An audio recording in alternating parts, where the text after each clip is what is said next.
आते हो तो इस पर जो चर्चा होती है वो चर्चा में सरकार के विरोध में कुछ मुद्दे तो रख देते।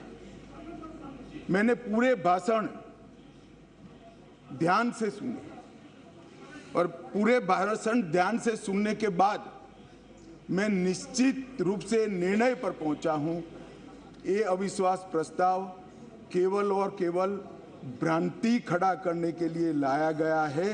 ये प्रजा की इच्छाओं का प्रतिबिंब नहीं। अल्पमत का तो सवाल ही नहीं है।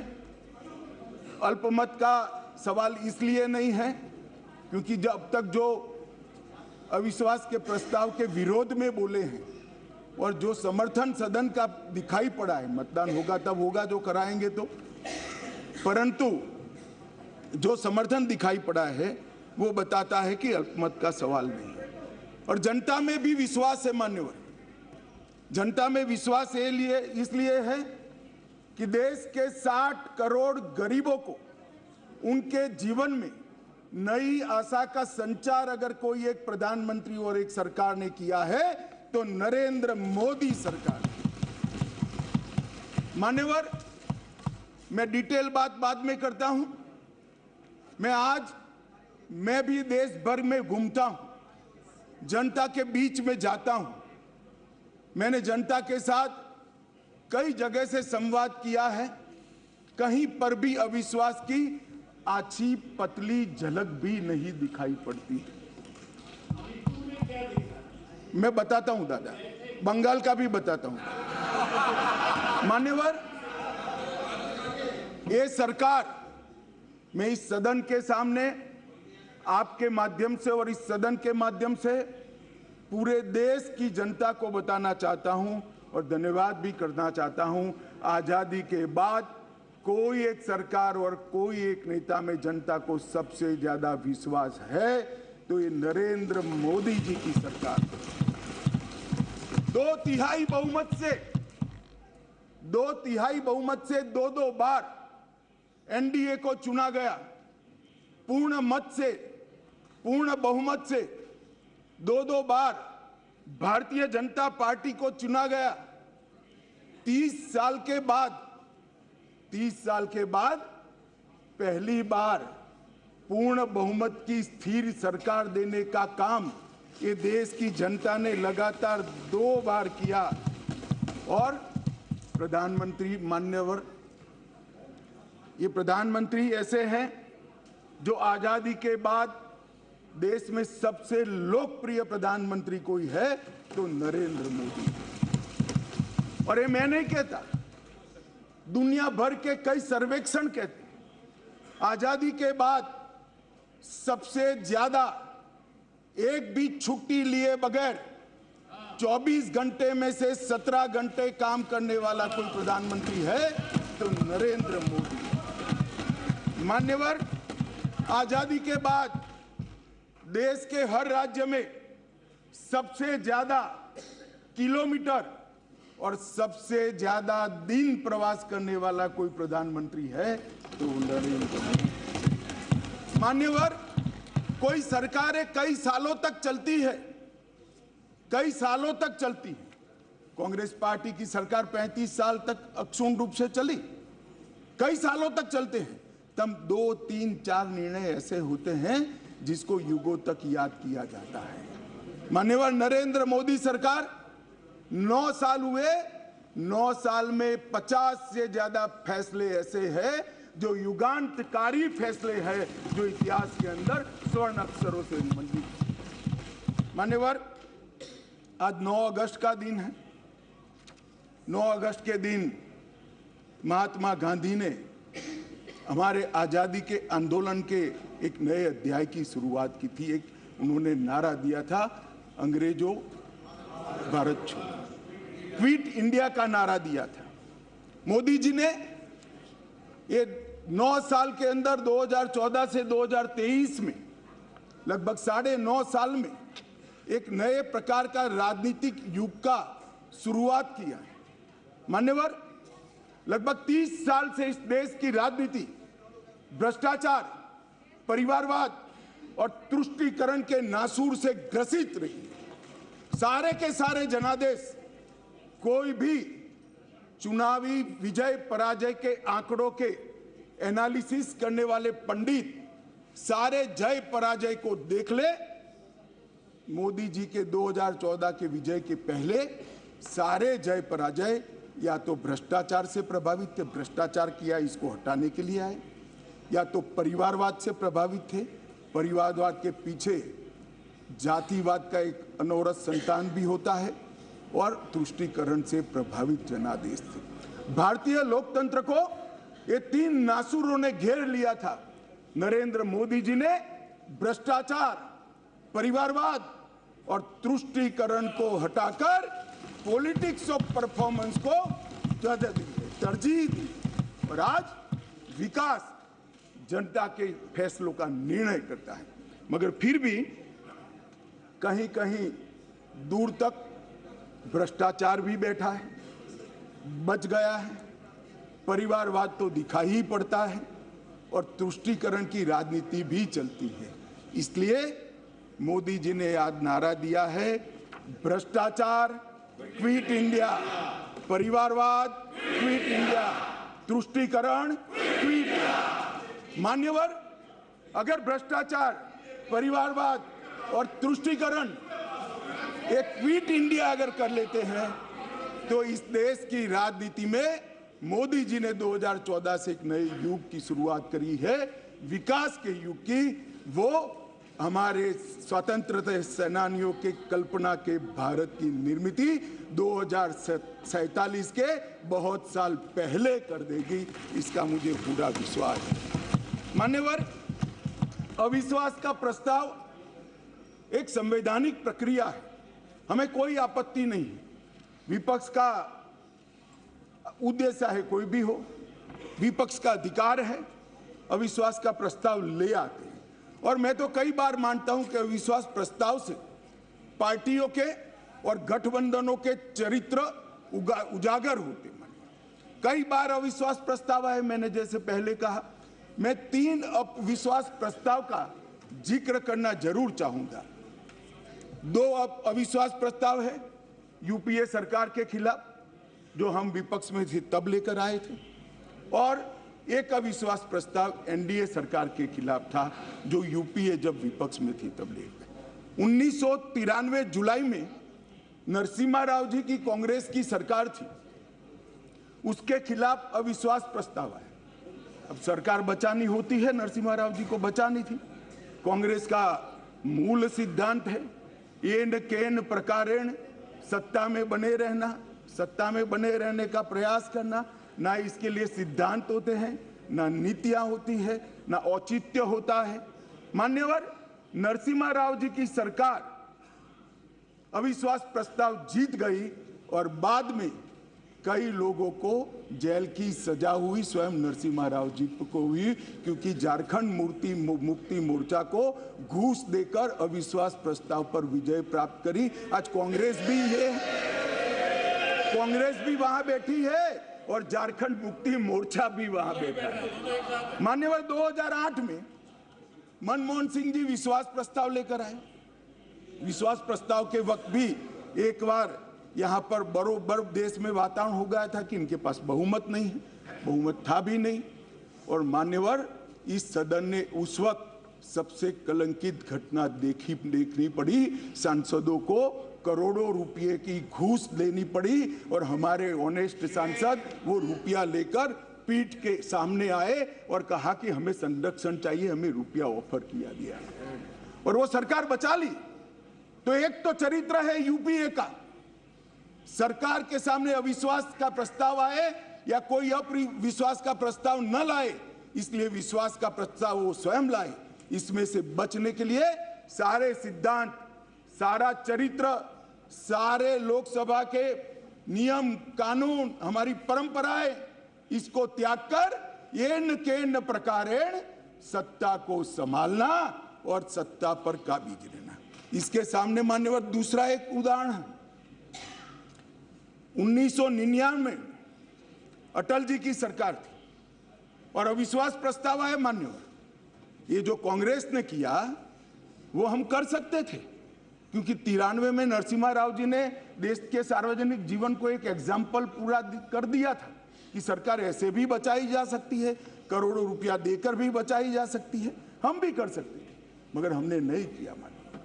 हमने नहीं किया।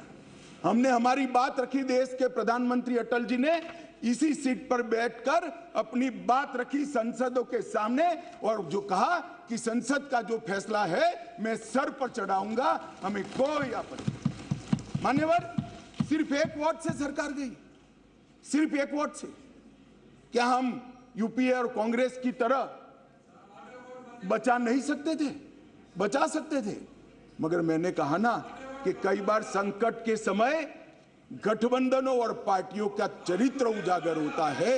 यूपीए का चरित्र सत्ता बचाने के लिए भ्रष्टाचार करने का चरित्र है, और भारतीय जनता पार्टी और एनडीए का चरित्र सिद्धांतों के लिए राजनीति करने का चरित्र है। मान्यवर, उस वक्त मुझे ठीक याद है, मैं संसद में नहीं था, सदस्य नहीं था, बहुत सारे सीनियर सदस्य होंगे उस वक्त। मान्यवर, एक ही वोट का फर्क था, और अंत में गिरधर गोमांग के वोट को हमारे उड़ीसा के पूर्व मुख्यमंत्री उस वक्त मुख्यमंत्री से शपथ ले चुके थे और वोट डालने आए थे। वो वोट को वैलिड गिनना या नहीं गिनना, मगर मान्यवर, आप जिस आसन पर बैठे हो इसकी भी गरिमा का एनडीए ने पालन किया था। हमने कोई दबाव नहीं बनाया, एक वोट हमारे विरुद्ध में गया, हमारी सरकार चली गई। मगर आज मैं फिर से कहना चाहता हूं गौरव गोगोई जी को, मगर जनता है जो सब देखती है, जनता है जो सब जानती है। एक वोट से हमारी सरकार गई, एक वोट से हमारी सरकार जरूर गई, परंतु अंत में क्या हुआ? बहुत बड़े बहुमत के साथ अटल जी फिर से देश के प्रधानमंत्री। मान्यवर, हमारे एनडीए का कुनबा मोदी जी के नेतृत्व में, भारतीय जनता पार्टी मोदी जी के नेतृत्व में हम देश में सिद्धांतों की राजनीति को प्रस्तावित करने के लिए राजनीति में है। ये इनके प्रकारण सत्ता को बचाने के लिए राजनीति के अंदर नहीं है। और ये दो चरित्र आज इस विश्वास प्रस्ताव पर की चर्चा के माध्यम से मैं 130 करोड़ की जनता को याद कराना चाहता हूं। एक और करोड़ों रुपया खर्च कर बहुमत खरीदने वाले लोग बैठे हैं, और एक बार सिद्धांत के लिए सत्ता छोड़ने वाले लोग बैठे हैं। जनता, देश की जनता ने मान्यवर, अरे शुरुआत है, धैर्य रखो, काफी सुनना पड़ेगा। सुरेश जी, ये तो ट्रेलर है, अभी ट्रेलर है। मान्यवर, अभी बात निकली गरीब कल्याण की। हमारी साथी मंत्री अनुप्रिया जी गरीब कल्याण के सारी बातें बता रही थी। मान्यवर, गरीबी हटाओ का नारा दिया, सालों तक गरीबी हटाओ के नारे के आधार पर देश की भोली भाली गरीब जनता का विश्वास प्राप्त किया और वोट लेते रहे, जीतते रहे, गरीबी जस की तस रह गई। नरेंद्र मोदी जी ने कोई बड़े बड़े वादे नहीं किए, परंतु नरेंद्र मोदी जी के जहन में गरीबी का डंक भी था, दंश भी था, क्योंकि वो स्वयं गरीब के घर से आकर इस सबसे बड़ी पंचायत में आए थे। इन्होंने गरीब कल्याण के लिए मान्यवर,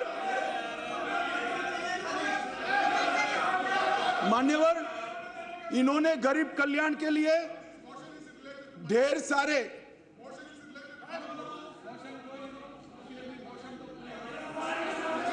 मान्यवर सुरेश जी इतने सीनियर मेंबर है, उनको अविश्वास प्रस्ताव का कैरेक्टर मालूम नहीं है। आप जब अविश्वास प्रस्ताव लेकर आते हो तो सरकार के समग्र कामकाज पर क्वेश्चन मार्क करते हो, और क्योंकि ये क्वेश्चन मार्क पॉलिटिकली मोटिवेटेड है, इसलिए मुझे सरकार के परफॉर्मेंस की चर्चा करनी पड़ेगी। मान्यवर, इस देश के करोड़ों गरीबों के नसीब में जब तक मोदी जी प्रधानमंत्री नहीं बने, धुएं से भरा हुआ घर था। मोदी जी ने 9.6 करोड़ 9 करोड़ 60 लाख गरीब महिलाओं के घर में गैस का सिलेंडर भेजा और उसकी झुंपड़ी को धुएं से मुक्त कराने का काम किया। मान्यवर, 11 करोड़ परिवार ऐसे थे, दुनिया में कोई विचार नहीं कर सकता। कई देशों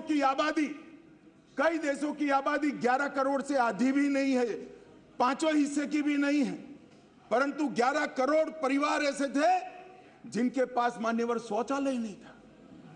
हर रोज वो घर की महिलाएं आहत होती थी। मान्यवर, इनका दर्द 55 सालों तक ये यूपीए कांग्रेस ने नहीं जाना। नरेंद्र मोदी जी प्रधानमंत्री बने और 9 साल के अंदर 11 करोड़ 72 लाख परिवारों को शौचालय देने का काम। मान्यवर, देश के बहुत बड़े तबके में और विशेषकर गरीब के घर में, दलित के घर में, आदिवासी के घर में, पिछड़े के घर में, झोंपड़पट्टी में शुद्ध पीने का पानी नहीं मिलता। फ्लोराइड युक्त पानी पीते थे, भरी जुआनी में बूढ़े हो जाते थे, बाल सफेद हो जाते थे, हड्डियां टेढ़ी हो जाती थी। मान्यवर, मोदी जी ने हर घर नल के माध्यम से 12.65 लाख करोड़ मतलब 12 करोड़ 65 लाख घरों में जल से नल पहुंचाने का काम समाप्त। मान्यवर, ये हमेशा बोलते हैं, अभी भी चुनाव में कहते हैं कि हम किसानों का कर्ज माफ करेंगे, किसानों का कर्ज माफ करेंगे। मान्यवर, मैं पूछना चाहता हूं, 10 साल में कितना कर्ज माफ करा भाई? 4 से 14 तक आप 10 साल रहे, कितना मार्च करा? 70,000 करोड़, ठीक है ना? 70,000 करोड़। इसमें से भी 35,000 करोड़ तो नीचे बाकी रह गया है, मगर चलो मान ही ले कि 70,000 करोड़ किया। हम किसी का कर्ज माफ करने में विश्वास नहीं करते हैं, उसको कर्ज ही न लेना पड़े, ऐसी व्यवस्था। मान्यवर, इस देश के 14.5 करोड़ किसानों को 2,40,000 करोड़ रुपया इसके बैंक अकाउंट में डाला। अब देश के किसान तय करे कि एक और 70,000 करोड़ का कर्ज की लॉलीपॉप देने वाली यूपीए सरकार और एक बार सम्मान के साथ इसके घर में सम्मान के साथ इलेक्ट्रॉनिक तरीके से 2,40,000 करोड़। मान्यवर, मैं आज और स्पष्टता करना चाहता हूं, ये रेवड़ी नहीं है, ये रेवड़ी नहीं है। हमने ये करने से पहले एक सर्वे किया कि 2.5 एकड़ से कम जिसकी जोत है वो किसान को कितना खर्चा बेसिक खेती के काम के लिए आता है, क्योंकि वो तो मजदूर रखता नहीं है, स्वयं ही बेचारा मेहनत करता है। इरिगेशन, बीज और खाद का कितना खर्चा आता है, तो 2.5 एकड़ से कम जिसकी जोत है इसका खर्चा 6,000 आता है। मोदी जी ने 6,000 रुपया इसको दे दिया। भैया तुम ऋण ही मत, आपने तो एक बार किसान को ऋण मुक्त किया, मोदी जी ने पूरे जीवन के लिए उसको ऋण मुक्त करने का काम किया है। मान्यवर, इस देश में 50 करोड़ लोग ऐसे, करीब 60 करोड़ लोग जिनके घर में बीमारी आ जाए तो पिताजी की मृत्यु हो जाएगी इसका डर नहीं लगता था, इलाज का खर्च कितना आएगा इसका डर लगता था, और वो पूरा परिवार ऋण के बोझ के तले दब जाता था। मान्यवर, मोदी जी ने 50 करोड़ लोगों को 5 लाख तक का सारा स्वास्थ्य का खर्चा माफ कर दिया। देश के किसी भी गरीब के घर में बीमारी आती तो 5 लाख तक का सारा इलाज, चाहे ऑपरेशन करना हो, चाहे दवाइयां देनी हो, चाहे टेस्ट कराना हो, वहां तक कि अस्पताल से घर जाने के रिक्शा के 200 रुपया भी हम दे रहे हैं। 5 लाख रुपया हर परिवार को। मान्यवर, जब हमने बैंक का अकाउंट खोलने की जनधन योजना लेकर आए तब मजाक उड़ाया जाता था।